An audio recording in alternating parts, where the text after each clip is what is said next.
성경 통독에 참여하는 우리 성도님들 반갑습니다. 벌써 성경 통독 4번째 세션인데요. 이번에는 우리가 구약의 대예언서를 읽게 되죠.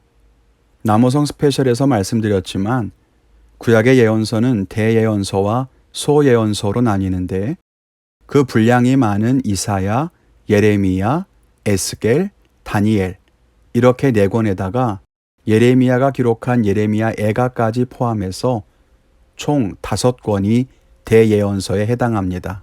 이 분량이 많다는 것은 성경에 장수가 많다는 것이 아니라 그 쪽수, 즉 글자 수가 많다는 것을 의미하는 거예요. 오늘은 이제 내일부터 읽게 될 이사야 말씀에 대해 생각해 보도록 하겠습니다.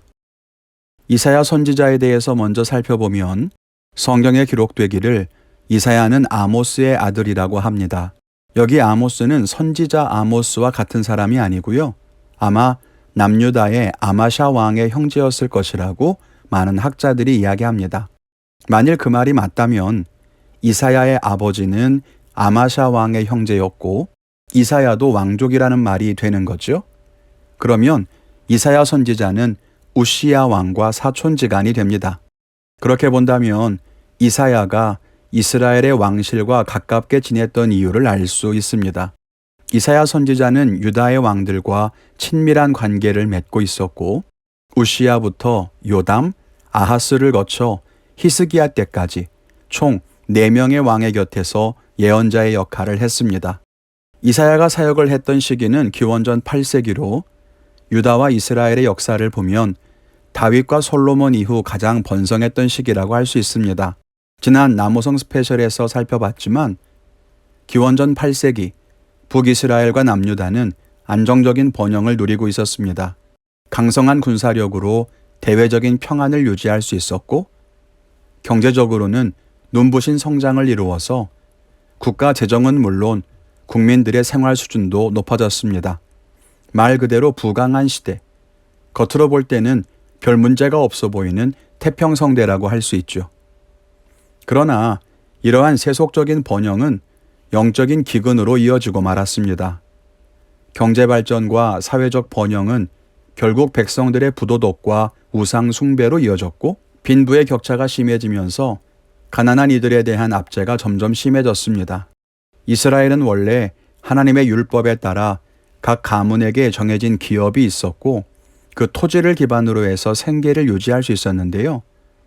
이 토지를 자기들 마음대로 사고 팔아서 소유권을 이전하면서 점점 더 많은 토지를 갖게 되는 부자들, 그리고 토지를 빼앗긴 채 땅을 빌려 농사를 지어야 하는 소작농으로 양분화되기 시작했습니다. 이런 극심한 부익부, 빈익빈 현상 속에서 스스로 자유를 포기한 채 노예 신분으로 전락하는 백성들도 많이 있었습니다. 역사적인 관점에서는 이것은 경제 발전에 따른 어쩔 수 없는 반대급부다 그렇게 생각할 수 있을지 모르겠지만 하나님께서 보실 때는 전혀 바람직하지 않은 악한 세대였습니다. 이 당시 북이스라엘에서는 아모스와 호세아가 활동했지만 이사야는 북이스라엘이 이런 이유로 멸망한 그 시점에 남유다에 등장해서 너희는 북이스라엘을 닮아가지 말라고, 그러다가 우리도 멸망하게 될 것이라고 경고하며 예언 사역을 했던 것입니다. 이사야서를 읽을 때 이 말씀이 궁금해서 인터넷이나 책에 이사야서에 대해 알아보시면 아마 이사야서의 저자에 대한 논란을 접하실 수 있을 겁니다. 모세오경은 모세가 다 쓴 것이고 이사야서는 이사야 선지자 한 사람이 쓴 것이다 이렇게 생각하시는 분들에게는 이 부분이 조금 낯설고 의아할 수 있으실 텐데요. 사람들이 이렇게 생각하는 여러 가지 이유가 물론 있습니다. 이사야서를 한 사람이 쓴 것이 아니라 두세 사람이 썼다고 주장하는 사람들이 제시하는 그 첫 번째 근거는 이사야서의 내용을 보면 40장 이후에 이스라엘이 멸망한 이후의 상황을 배경으로 하는 듯한 그런 느낌을 주기 때문이에요. 즉, 유다가 멸망하기 전에 사역했던 이사야가 쓴 글에 어떻게 바벨론 포로 상황이나 또 포로기 이후에 포로에서 귀환한 그런 내용들을 담을 수 있겠는가 하는 거죠. 단순히 앞날을 예언한 것이 아니라 마치 그 당시를 살고 있는 것처럼 글을 썼다는 거예요. 그런데 이사야가 예언자이고 하나님께서 주시는 예언을 전했다고 한다면 이런 점은 충분히 이해될 수 있는 부분입니다. 또 하나는 신학적 강조점의 차이입니다. 이 부분은 앞의 내용과 연결되는 점이 있습니다. 이사야 39장까지는 하나님의 위엄과 심판에 대해 언급합니다. 하나님께서 세상을 심판하실 것이라고 경고하던 이사야서의 분위기가 40장에 들어서면서 갑자기 구원으로 돌아섭니다. 하나님은 온 세상을 통치하시는 분이고 이방 나라들도 다 다스리시는 그분이 베푸시는 구원에 대해서 강조합니다. 이렇게 심판과 구원이라고 하는 서로 반대되는 예언을 담고 있기 때문에 각자 다른 사람이 기록했다고 보는 것인데요. 이 역시도 선지자가 하나님의 말씀을 대언한다라고 이해한다면 서로 상반되는 이야기를 전하는 것도 전혀 말이 안 되는 것은 아니라고 생각할 수 있습니다. 유다가 멸망을 향해서 죄의 길을 달려갈 때에는 하나님의 준엄한 심판을 이야기하지만 그러다가 결국 나중에 하나님이 다시 구원하실 것이다. 그렇게 이야기할 수도 있지 않겠습니까? 지금 이 시대의 목사님들도 어떤 때는 순종을 강조하고 또 어떤 때는 은혜를 강조하고 서로 상반되어 보이는 하나님 말씀을 전하기도 하니까요. 끝으로 그들이 말하는 세 번째 근거는 문체가 서로 다르다는 것입니다. 사실 앞에 두 가지는 하나님의 예언을 전한다는 점에서 생각해 보면 그냥 꼭 저자가 달라졌을 것이라고 볼 수는 없다고 개인적으로 생각합니다. 한 사람이 썼어도 다를 수 있지 그렇게 생각해요. 하나님께서 미래의 일을 선지자에게 알려주셨다면 앞날의 일을 이야기할 수도 있는 거고 하나님께서 심판의 메시지를 주셨다가 구원의 메시지를 주실 수도 있을 테니까요. 그런데 지난 남호성 스페셜에서 우리가 예언자들의 특징에 따라 예언을 선포하는 그런 특징이 달라진다 이렇게 말씀드렸잖아요. 그래서 개인의 문체가 달라진다는 것은 좀 특이할 만한 점이라고 생각이 됩니다. 지금도 그림을 그리는 화풍이나 말하는 화법, 글을 쓰는 문체 등을 보면 작가나 저자의 특징이 드러나는 경우들이 많이 있지 않습니까?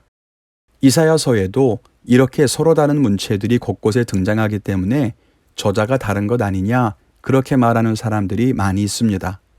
그래서 제2의 이사야, 제3의 이사야 이런 말을 하는 거예요. 서로 다른 이사야들이 쓴 글이다, 그걸 모아놓은 거다 이렇게 생각하는 거죠. 그런데 이것이 성경을 이해하는 데에 방해될 정도로 중요한 문제는 아닌 것 같고요. 다만 제가 여기에서 이 이야기를 드리는 것은 여러분이 성경을 읽다가 궁금하셔서 유튜브나 인터넷에 검색하실 때 이런 논쟁에 대해 접하게 되시더라도 당황하지 마시고 또 의아해하지 마시라고 말씀을 드립니다. 이사야서는 그 내용에 따라서 크게 두 부분으로 나눌 수 있습니다. 1장부터 39장까지는 유다와 주변 국가들의 부도덕과 우상 숭배에 대한 하나님의 심판을 다루고 있고요.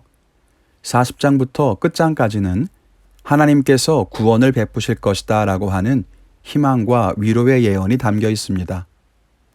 이를 다시 세부적으로 보면 1장부터 12장은 남유다에 대한 심판의 예언, 13장부터 23장까지는 주변 국가에 대한 심판 예언이 담겨 있습니다. 그래서 바벨론, 아수르, 블레셋, 모압, 아람, 구스, 애굽, 아라비아, 두로와 시돈까지 심판을 예언하십니다. 나아가 24장부터 35장에는 온 세상에 대한 심판 예언도 담겨 있고요.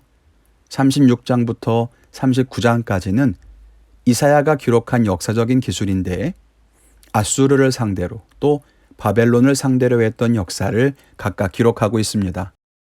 그리고 40장부터 48장에는 하나님이 베푸실 구원에 대해서, 49장부터 57장에는 하나님이 보내실 구원자에 대해서 예언하고 있고 58장부터 끝장까지는 하나님의 구원을 받아 회복될 하나님의 백성들에 대한 예언이 기록되어 있습니다.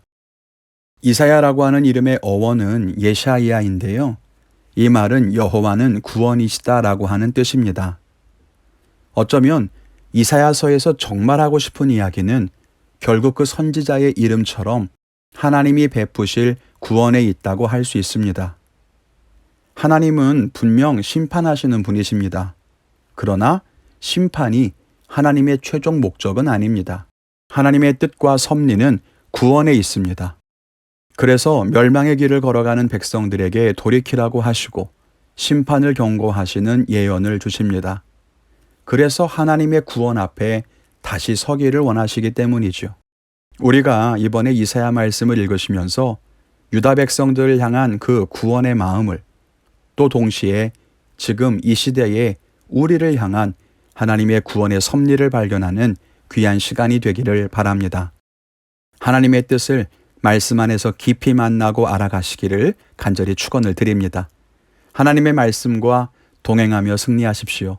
이번 성경 통독 4세션도 힘차게 걸어가시기를 응원하며 축복합니다. 감사합니다.